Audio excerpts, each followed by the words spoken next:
Hello बच्चों, आज हम ऋणात्मक संख्याओं को मल्टीप्लाई करना अर्थात गुना करना सीखेंगे। मैंने इस टॉपिक पर 2 वीडियो बनाए थी।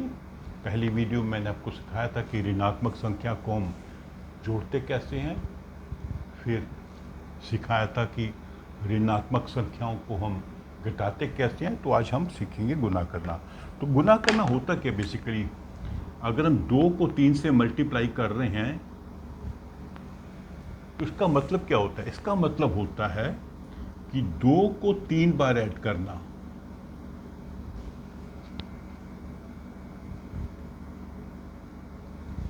दो को 3 बार ऐड करना, आंसर 6। अगर 2 इंटू 5 करेंगे, 2 को 5 बार ऐड करना, 2 को 5 बार ऐड करना, आंसर 10। तो जोड़ना और गुना करना एक ही प्रकार के 2 मैथमेटिकल ऑपरेशन है। अभी हम आ जाते हैं ऋणात्मक संख्याओं पे। तो हम क्या करेंगे, हम लेंगे एक ऋणात्मक संख्या, जैसे -2, इसको मल्टीप्लाई करेंगे हम 2 से। तो हमने क्या करना है, 2 को 3 बार जमा किया, 2 को 5 बार जमा किया, यहां पर -2 को 2 बार जमा करेंगे, 2 बार। तो अभी हम पहले ही सीख चुके हैं कि जब 2 ऋणात्मक संख्याओं को जोड़ते हैं तो हम उनकी जो निरपेक्ष मान है उसको जोड़ देंगे। दैट इज 2 + 2 4, और माइनस का साइन लगेगा। अर्थात -2 को जब 2 से गुना करेंगे तो आंसर आएगा -4। अगर -3 को आप 5 से गुना करेंगे तो 5 × 15 माइनस। कैसे बना ये आंसर? -3 को 5 बार जमा करना है आपने।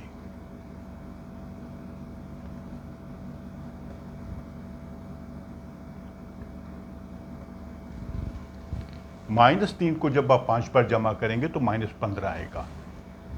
तो इसमें क्या करना है, बहुत सिंपल है। हमें दोनों संख्याओं को गुना कर देना है और माइनस का साइन लगा देना है। बहुत सिंपल है, ठीक है।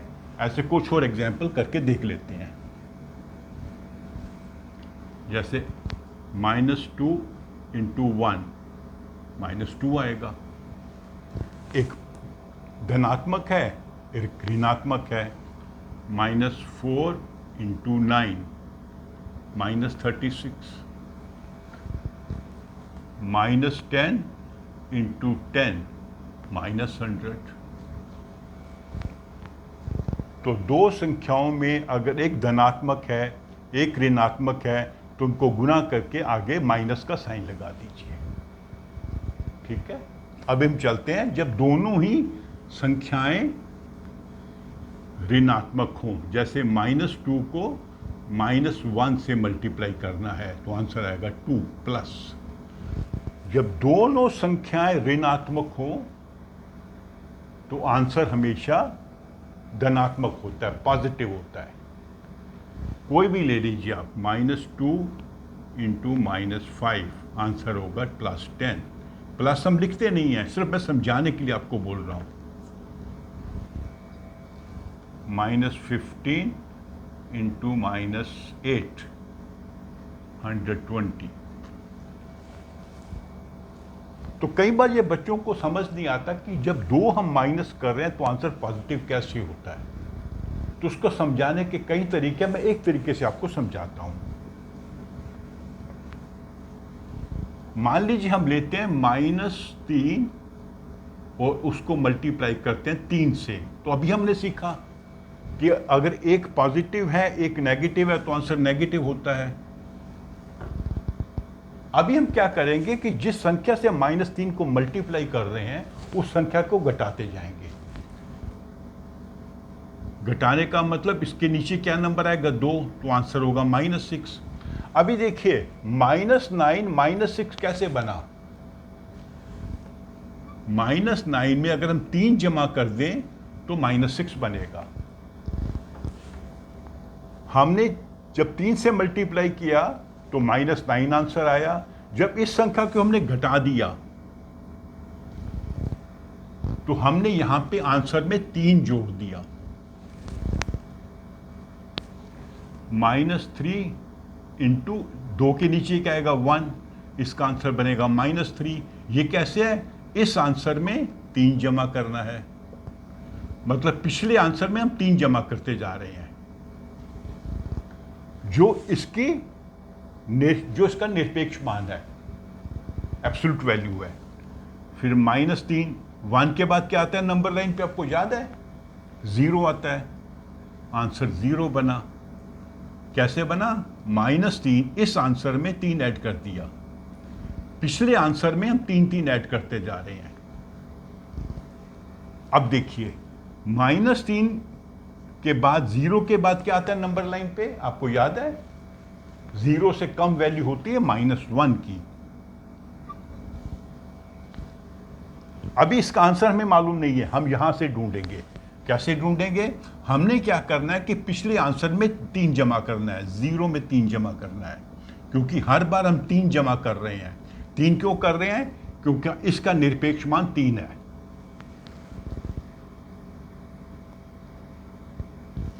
तीन 0 में 3 जमा किया तो आंसर बना 3। -3 को जब -1 से मल्टीप्लाई किया तो आंसर बना 3, पॉजिटिव। यहां पे नेगेटिव था, यहां पॉजिटिव बना। इसके बाद क्या आएगा? -2। इसका भी आंसर हम ढूंढेंगे कैसे? इस आंसर में 3 जमा करेंगे, क्योंकि पिछले आंसर में 3 जमा करना है हर जगह। तो ये बन जाएगा 6। तो मतलब आंसर पॉजिटिव है। तो जब 2 नेगेटिव को मल्टीप्लाई कर रहे हैं आंसर नेगेटिव आ रहा है। इसको समझने का एक तरीका है। अगर आपको ये समझ नहीं आ रहा आप छोड़ दीजिए। जिन बच्चों को समझ आ रहा है वो ठीक है, जिनको नहीं समझ आ रहा कोई टेंशन नहीं है। आपने सिर्फ ये याद रखना है कि जब 2 संख्याओं को हम मल्टीप्लाई करें वो दोनों ऋणात्मक हों तो आंसर हमेशा प्लस में आएगा, पॉजिटिव आएगा। अगर आपको समझ आता है तो बहुत अच्छी बात है। ऐसे आपको लॉजिक पता लग जाएगा कि हम पॉजिटिव क्यों करते हैं। ये मैंने आपको एक तरीका समझाया, इसके और भी तरीके हैं, लेकिन ये एक तरीका बहुत सरल तरीका है।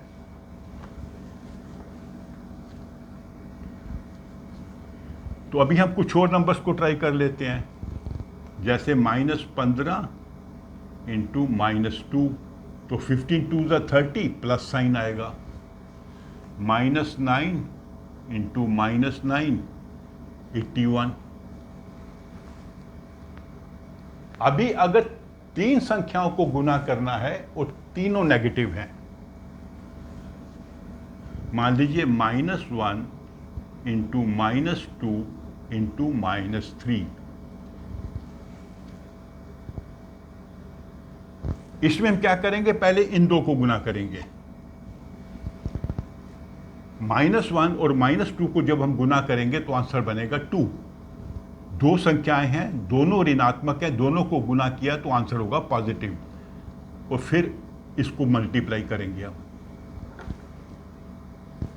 ये बनेगा -6, क्योंकि एक पॉजिटिव है एक नेगेटिव है। तो जब 3 संख्याएं हैं, तीनों नेगेटिव हैं, आंसर नेगेटिव होगा। ऐसे मान लीजिए और ट्राई कर लेते हैं। -2 इंटू -4 इंटू -5, तो पहले इन दोनों को गुना करेंगे। 4 2 ज़ा 8, दोनों नेगेटिव हैं, ऋणात्मक हैं, तो आंसर पॉजिटिव होगा। फिर इसके बाद इससे मल्टीप्लाई करेंगे। अब 2 संख्याएं हैं, एक पॉजिटिव है एक नेगेटिव है, -40। ठीक है। अगर हम 4 संख्याएं लें,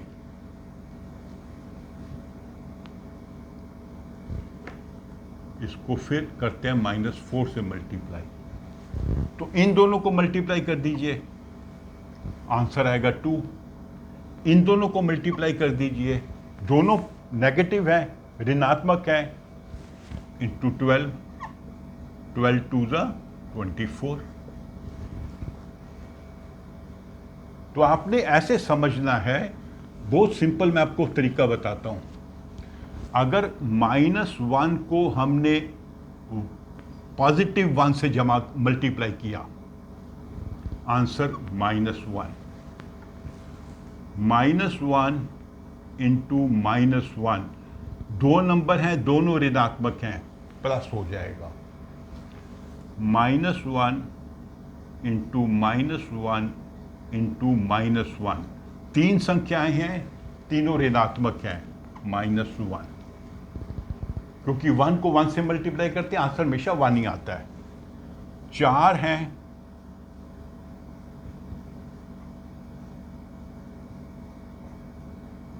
तो +1। 5 हैं,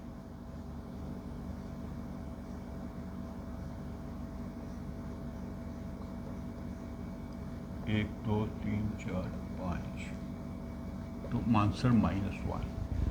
एक संख्या होगी, 3 होंगी, 5 होंगी, फिर 7 में भी आप ट्राई कर सकते हैं, आंसर हमेशा नेगेटिव होगा। 2 डिजिट होंगे, दोनों नेगेटिव हैं। 4 डिजिट है, नेगेटिव है। 6 डिजिट है, नेगेटिव है, तो पॉजिटिव आंसर होगा। क्योंकि हम उसमें 2-2 के ग्रुपिंग कर सकते हैं। यहाँ पे 2 का ग्रुपिंग किया, 6 होगा तो 3 ग्रुप बन जाएंगे, 8 होगा तो 4 ग्रुप बन जाएंगे। हर ग्रुप का आंसर पॉजिटिव होगा।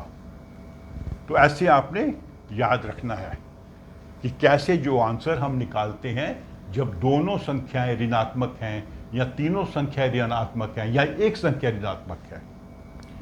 तो अभी यहीं से हम सीख लेते हैं इनको डिवाइड करना भी, भाग करना भी सीख लेते हैं।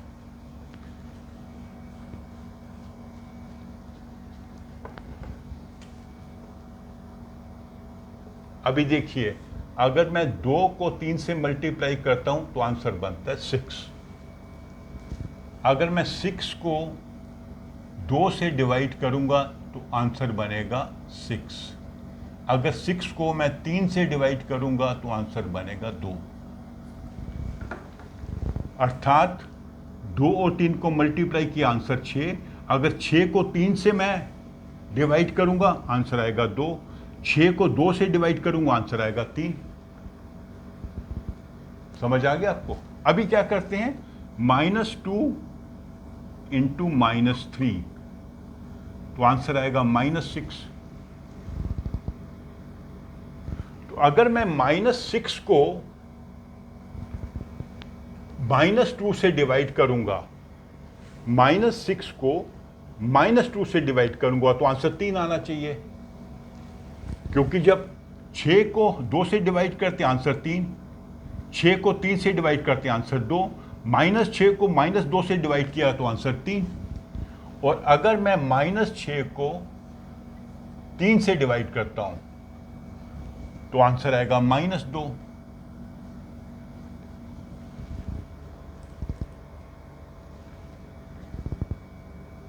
ठीक है, तो अभी ऐसे समझिए, अगर मैं लिखता हूं -6 डिवाइडेड बाई 3, -6 ये वाला, अच्छा इसको ही कर देता हूं मैं, -6 डिवाइडेड बाई 3।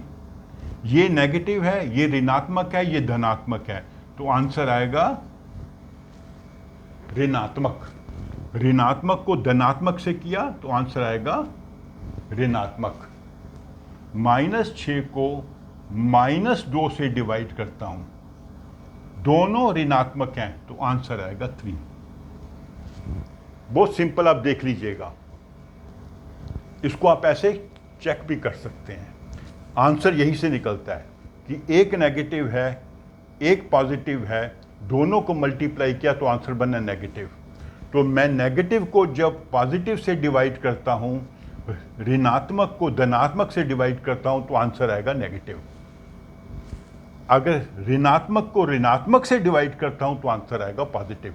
तो आप देख लीजिए, यहां माइनस है, प्लस है, माइनस है, 2 माइनस है, 1 प्लस है, माइनस माइनस प्लस।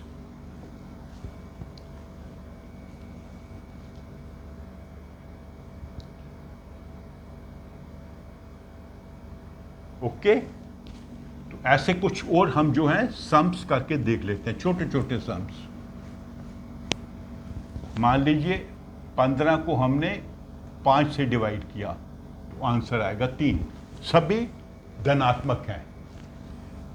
15 को डिवाइड किया -5 से तो आंसर आएगा -3। -15 को डिवाइड किया +5 से तभी भी आंसर आएगा -3। लेकिन अगर -15 को -5 से डिवाइड किया, दोनों नेगेटिव हैं, तो आंसर आएगा 3। दोनों पॉजिटिव हैं, आंसर पॉजिटिव।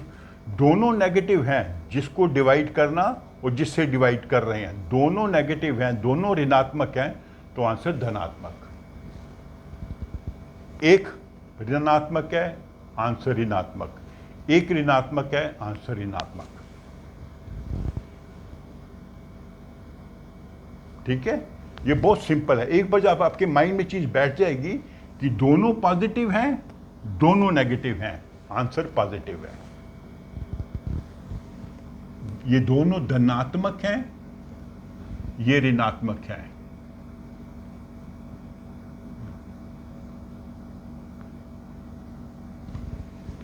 दोनों ऋणात्मक हैं, दोनों धनात्मक हैं, आंसर पॉजिटिव है।